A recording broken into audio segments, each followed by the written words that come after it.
ನಮಸ್ತೆ ವೀಕ್ಷಕರೇ, ಸಪ್ತಾಶ್ವ ಟಿವಿಗೆ ಸ್ವಾಗತ. ನಾನು ಶಮ್ಮಿ ಶೆಟ್ಟಿ.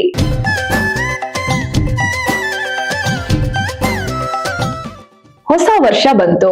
ಈಗ 2026ರ ಮೊದಲ ಹಬ್ಬ ಸ್ವಾಗತಿಸುವ ಸಮಯ ಹತ್ರ ಬಂದಿದೆ.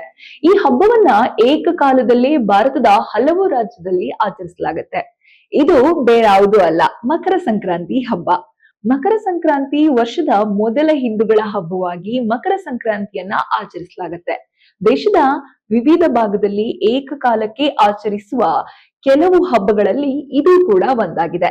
ಮಕರ ಸಂಕ್ರಾಂತಿಯಿಂದ ಉತ್ತರಾಯಣ ಆರಂಭ ಎನ್ನುವ ವಾಡಿಕೆ ಕೂಡ ಇದೆ. ಮಕರ ಸಂಕ್ರಾಂತಿ ಆರಂಭವಾದಾಗಿನಿಂದ 6 ತಿಂಗಳು ಕಾಲ ಉತ್ತರಾಯಣ ಸಮಯ ಎಂದು ಕರೆಯಲಾಗುತ್ತೆ. ಈ ಸಮಯದಲ್ಲಿ ಮರಣ ಹೊಂದಿದವರು ಸ್ವರ್ಗಕ್ಕೆ ಹೋಗುತ್ತಾರೆ ಎಂಬುದು ಹಿಂದೂ ಧರ್ಮದ ನಂಬಿಕೆಯಾಗಿದೆ. ಮಹಾಭಾರತದ ಭೀಷ್ಮ ಉತ್ತರಾಯಣ ಕಾಲದವರೆಗೂ ಕೂಡ ಕಾದು ನಂತರ ತನ್ನ ದೇಹ ತ್ಯಾಗ ಮಾಡಿದರು ಎಂಬ ಉಲ್ಲೇಖ ಕೂಡ ಇದೆ. ದೇಶದ ಪ್ರಮುಖ ಎಲ್ಲಾ ರಾಜ್ಯದಲ್ಲೂ ಈ ಮಕರ ಸಂಕ್ರಾಂತಿ ಹಬ್ಬವನ್ನ ಆಚರಣೆ ಮಾಡೋದನ್ನ ನೋಡಬಹುದು. ಕರ್ನಾಟಕದಲ್ಲಿ ಹಾಗೆ ಈ ಸಂಕ್ರಾಂತಿಯನ್ನ ಒಂದೊಂದು ರಾಜ್ಯದಲ್ಲಿ ಒಂದೊಂದು ಹೆಸರಿನಿಂದ ಕರೆಯಲಾಗುತ್ತೆ. ಹಾಗಾದ್ರೆ ಯಾವೆಲ್ಲ ರಾಜ್ಯದಲ್ಲಿ ಯಾವ ರೀತಿ ಸಂಕ್ರಾಂತಿ ಆಚರಣೆ ಮಾಡ್ತಾರೆ ತಿಳಿಸ್ಕೊಡ್ತಾ ಹೋಗ್ತೀನಿ ನೋಡಿ. ಕರ್ನಾಟಕದಲ್ಲಿ ಮಕರ ಸಂಕ್ರಾಂತಿಯನ್ನ ರೈತರು ಮತ್ತು ಜಾನುವಾರುಗಳ ಹಬ್ಬವಾಗಿ ಆಚರಿಸ್ತಾರೆ. ಮುಂಜಾನೆ ಪವಿತ್ರ ಸ್ನಾನ ಮಾಡಿ ಮನೆಗಳಲ್ಲಿ ರಂಗೋಲಿ ಮತ್ತು ಸೂರ್ಯ ಪೂಜೆಯನ್ನ ಮಾಡಿ ಎಳ್ಳು ಬೆಲ್ಲ ಹಂಚುವುದು, ಹೊಸ ಬೆಳೆಗಳಿಂದ ಮಾಡಿದ ಅಡುಗೆಗಳ ನೈವೇದ್ಯ ಹಾಗೂ ಜಾನುವಾರುಗಳನ್ನ ಸಿಂಗರಿಸಿ ಕಿಚ್ಚು ಹಾಯಿಸುವ ಸಾಂಪ್ರದಾಯಿಕ ಆಚರಣೆಗಳೊಂದಿಗೆ ಸಂಭ್ರಮಿಸಲಾಗುತ್ತೆ. ಇಲ್ಲಿ ಈ ಹಬ್ಬವನ್ನ ಸಮೃದ್ಧಿ ಮತ್ತು ಒಳಿತನ್ನ ಸಂಕೇತಿಸುವ ಹಬ್ಬವಾಗಿ ಆಚರಿಸ್ತಾರೆ. ಆಂಧ್ರ ಪ್ರದೇಶ, ಇಲ್ಲಿ ಆಂಧ್ರ ಹಾಗೂ ತೆಲಂಗಾಣದ ಕೆಲವು ಭಾಗದಲ್ಲಿ ಭೋಗಿ, ಮಕ್ಕನುಮ, ಕಣುಮ ಎಂಬ ಹೆಸರಿನಿಂದಲೂ ಈ ಹಬ್ಬವನ್ನ ಆಚರಿಸ್ತಾರೆ. ಅವರು ಈ ಹಬ್ಬವನ್ನ ಹೊಸತನದ ಆರಂಭ ಎಂಬ ಸಂಕೇತದಲ್ಲಿ ಆಚರಿಸ್ತಾರೆ. ಈ ದಿನ ಮನೆಯನ್ನ ಸ್ವಚ್ಛಗೊಳಿಸಿ ಹಳೆಯ ವಸ್ತುಗಳನ್ನ, ಕಸವನ್ನ ಒಂದು ಕಡೆ ಹಾಕಿ ಅದಕ್ಕೆ ಬೆಂಕಿ ಹಾಕಿ ಸುಡಲಾಗತ್ತೆ. ಇಲ್ಲಿಯೂ ಕೆಲವು ಕಡೆ ಈ ಹಬ್ಬವನ್ನ 3 ದಿನಗಳ ಕಾಲ ಕೂಡ ಆಚರಿಸ್ತಾರೆ. ಇನ್ನು ತಮಿಳುನಾಡಿನಲ್ಲಿ ನೋಡೋದಾದ್ರೆ ಪ್ರಮುಖ ಹಬ್ಬಗಳಲ್ಲಿ ತಮಿಳುನಾಡಲ್ಲಿ ಸಂಕ್ರಾಂತಿಯು ಕೂಡ ಒಂದಾಗಿದೆ.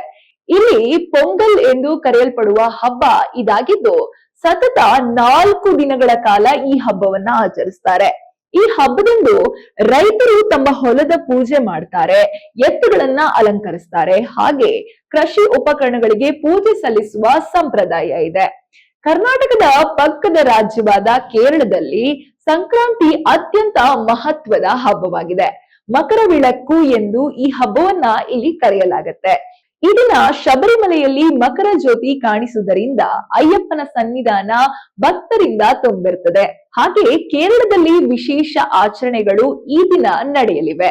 ಇನ್ನು ಗುಜರಾತ್ ನಲ್ಲಿ ಉತ್ತರಾಯಣ ಎಂದು ಈ ಹಬ್ಬವನ್ನ ಆಚರಿಸ್ತಾರೆ. ಇಲ್ಲಿ ಗಾಳಿಪಟ ಹಾರಿಸುವುದು ಹಿಂದಿನಿಂದಲೂ ನಡೆದು ಬಂದ ಸಂಪ್ರದಾಯವಾಗಿದೆ. ಹಾಗೆ ಹಬ್ಬದ ದಿನ ಮಾಡಲಾಗುವ ವಿಶೇಷ ತಿಂಡಿಗಳು ಇಲ್ಲಿನ ಪ್ರಮುಖ ಆಕರ್ಷಣೆಯಾಗಿದೆ. ಅದರಲ್ಲೂ ಉತ್ತರ ಭಾರತದಲ್ಲಿ ಕಿಚಡಿ ಮಾಡಿ ಸವಿಯುವ ಸಂಪ್ರದಾಯವಿದೆ. ಹಾಗೆ ಮಹಾರಾಷ್ಟ್ರ, ಪಂಜಾಬ್, ರಾಜಸ್ಥಾನ್ ಸೇರಿ ಕೆಲವು ರಾಜ್ಯಗಳಲ್ಲಿ, ಬಹುತೇಕ ಎಲ್ಲಾ ರಾಜ್ಯಗಳಲ್ಲೂ ಕೂಡ ಈ ಹಬ್ಬವನ್ನ ವಿಶೇಷವಾಗಿ ಆಚರಿಸಲಾಗುತ್ತೆ. ಇನ್ನು ನಿಮ್ಮ ಮನೆಗಳಲ್ಲಿ ಈ ಹಬ್ಬವನ್ನ ಯಾವ ರೀತಿ ಆಚರಿಸ್ತಾರೆ ಎಂದು ಕಮೆಂಟ್ ಮಾಡಿ. ಇದಾಗಿತ್ತು ಈ ಹೊತ್ತಿನ ವಿಶೇಷ ಸುದ್ದಿ. ಇನ್ನಷ್ಟು ಸುದ್ದಿಗಾಗಿ ನೋಡ್ತಾ ಇರಿ ಸಪ್ತಾಶ್ವ ಟಿವಿ.